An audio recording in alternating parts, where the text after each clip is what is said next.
Okay po, topic natin para sa seniors o pwedeng wala pang seniors, paano mag-retire? Okay, kailangan pinaghahandaan natin po to. Paano magretiro sa trabaho na ligtas kayo, na healthy kayo at may pera. Marami pag nagretiro ang isang tao, hindi natin alam, pwedeng edad 60 years old o 65 years old, kaya na ba magretiro? O yung iba, nakaipon na, baka 55 years old, pwede na magretiro.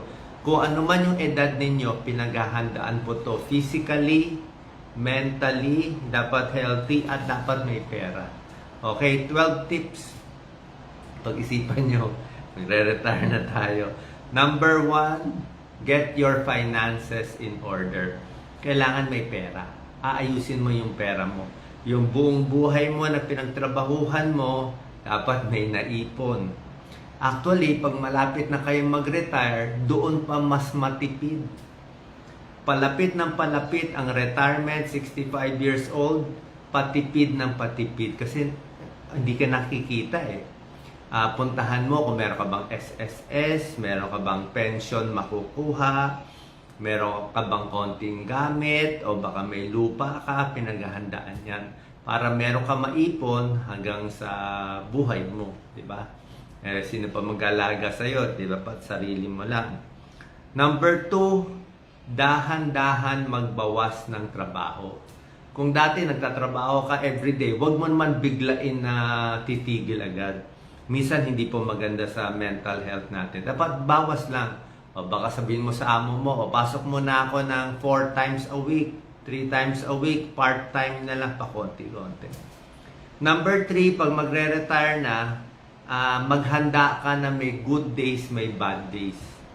May araw na masaya ka, may araw na malungkot, na di-depress. So, pipilitin mo pa rin maging positibo. Siyempre, nag-retire. Siyempre, malungkot yung iba. So, kung mausap sa ibang tao, tanggapin natin na pag magre-retire na, talagang may problema sa kalusugan.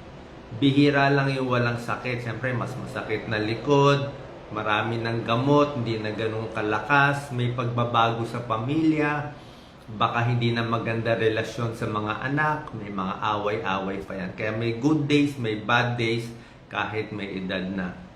Number 4, pag magre-retire na, dapat lalong mas healthy kakainin. Okay? Mas mabagal metabolism ng senior, di ba? Kaya ang pagkain actually mas konti. Mas konti ang kakainin pag may edad na. Pag bata ka, pwede ka kumain marami, mabilis metabolism mo. Pero pag may edad na, more protein. More ulam, more protina, more isda, more gulay, mas bawas na yung kanin at tinapay. Kasi kung di tataba. Tapos piliin lang yung mga ligtas na pagkain. Ligtas na luto, wag yung hilaw, wag yung matigas, at yung kompleto sa vitamina. Pwede ka mag-vitamins, kahit multivitamin. Number 5, pag magre-retire na, dapat may routine ka pa rin. May ginagawa ka araw-araw. Hindi pwede retire na, wala, tulog na lang, madidepress po kayo. May lista ka pa rin ng gagawin mo. Gising pa rin ng parehong oras. Tulog pa rin ng parehong oras. Gumawa pa rin ng plano. Pwede mag-grocery, maglilinis sa bahay, aayusin ito, magtatrabaho, may exercise, may list to do. Para at least, kahit may edad na, meron ka na a-accomplish every day. Number 6, kailangan yung utak papaganahin. Ang kalaban pag nag-retire is, yung dementia, ulyanin. Meron talaga, pag nag-retire na, may pag-aaral, parang ang bilis maulyanin, ang bilis makalimot. So, pag nag-retire, dapat isip pa rin ng isip. Isip ka pa rin ng project, o maglaro ng chess, o basta puro mind games pa rin. Na tuloy-tuloy pa rin. Okay? At actually, may oras ka na ngayon. Pwede ka mag-aral ulit. Di ba? Pumasok sa school, para gumana lang yung utak. Pwede mag-aral bagong language, mag-aral ng instrumento, o piano, o guitar, whatever. May time ka na ngayon. Hindi ka na busy sa trabaho. Number 7, kailangan mo mag-exercise. Pag nag-retire, kailangan lakad, at least, sabi ko nga 5,000 steps in a day. Pag senior, pwede na 5,000 steps in a day. para iwas arthritis. Dapat naka-rubber shoes, stable. Dapat okay ang balance. Huwag masyadong magbibilad sa init ng araw. Gusto mo sa mall na lang maglakad o kaya sa gabi lalakad. Ingatan ang mata at tenga. Baka malabo na mata, matumba habang nag-exercise. Okay, exercise, very important. Kung masakit likod, may arthritis, exercise. Maganda. Number 8, pag magre-retire na, kailangan health check-up. Very important. Sigurado may sakit eh. Pag senior, 50% may high blood. 10% may diabetes, sakit sa puso. Halos 50% may arthritis. Tapos yung cancer check-up, very important. Naglalabasan yung cancer sa ganito. So, kung may mga bukol-bukol, kailangan check up sa doktor, may blood test, may ECG, may x-ray, itong mga sintomas. Kasi, ngayon may time ka na mag-check, tsaka dyan naglalabasan. Kailangan health check. Pag-retire, malusog, may pera, at masaya. Number 9, out of 12 tips to, kailangan mo social support, tsaka mental health support. Yung pamilya mo at yung mga anak mo, dapat kakausapin ka, di ba? O hindi, hanap tayo ng bagong kaibigan kung hindi ka na kinakausap ng pamilya mo o anak mo. Tapos yung mga katrabaho mo, yung mga dati mong ka-work, yung mga work friends mo, i-meet mo pa rin. Kung may anniversary yung kumpanya, baka 10 year, 20 year, di attend ka pa rin para at least feeling mo kasama ka pa. At kung meron kang mga kaaway na sama ng loob, ngayon na siguro dapat mag-peace at magpatawad. Okay? Para masaya retirement. Number 10, ito uso to ngayon, practice mindfulness.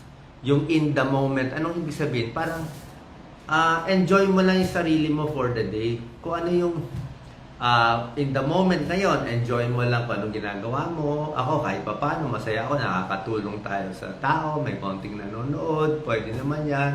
O kaya rin, naglalakad kayo sa park, o nakakita kayo ng dagat, ng puno, enjoy mo lang.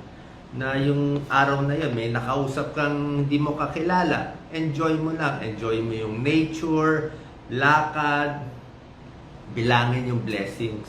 Parang happy tayo for the day. Huwag na natin isipin kung mabubuhay tayo ng 100 years old o mabubuhay ng 10 taon. Basta today, happy, kung ano kinakain mo, meron kang good friends, okay na yun. Happy for the day, good na yun. Kaysa 1 year na malungkot, at least 1 day masaya. Number 11, out of 12 tips to, pamper yourself. Dito mo na pwede alagaan sarili mo. Pwede ka magpa-massage, magpa-spa, kung gusto mo manood ng sine.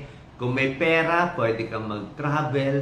Diba? Dati wala kang oras mag-travel, walang pera, walang panahon, puro busy. Kahit yung mga kung anong lugar na gusto mo dalawin, mga kamag-anak mo dati, mas may oras ka na ngayon. Yung mga hindi mo nagagawa dati. So, enjoy mo sarili mo. And number 12, last tip, very important, mas maganda rin, tumutulong pa rin eh. This is good for mental health. Pwede ka mag-volunteer sa barangay, volunteer sa simbahan, tumulong sa komunidad, magturo ng kabataan, diba? Magturo, pwede ka, meron kang bagong project. So, parang may ginagawa ka pa rin para sa community, feeling useful. Bukod dito, meron pa tayong mga optional na pwede nyo gawin. Kung gusto nyo lang, ito mga optional to, mag-alaga ng pets, ng aso o pusa, kung wala ka talagang makuhang kamag-anak. Yung iba nag-garden, gardening, di ba? Libre na yung gulay, tapos masaya pa. Pwede baking, nagbe-bake, yung iba nagtuturo. So, itong pag-retire, hindi siya basta-basta. Pinaghahandaan, inuunti-unti, and one day makikita nyo mahalaga to. Share po natin to sa ating mga magulang, lolo't lola para mapaghandaan. Tayo naman, kung kayo mas nakakabata, intindihin natin na mas sensitive, mas malungkot sila ngayon. Total, inalagaan naman kayo buong buhay nyo.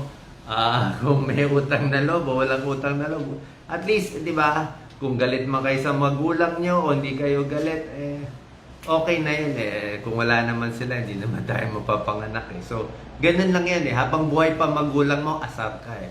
Pero pag wala na yung magulang mo, maiisip mo, uy, ang dami palang naitulong sa akin.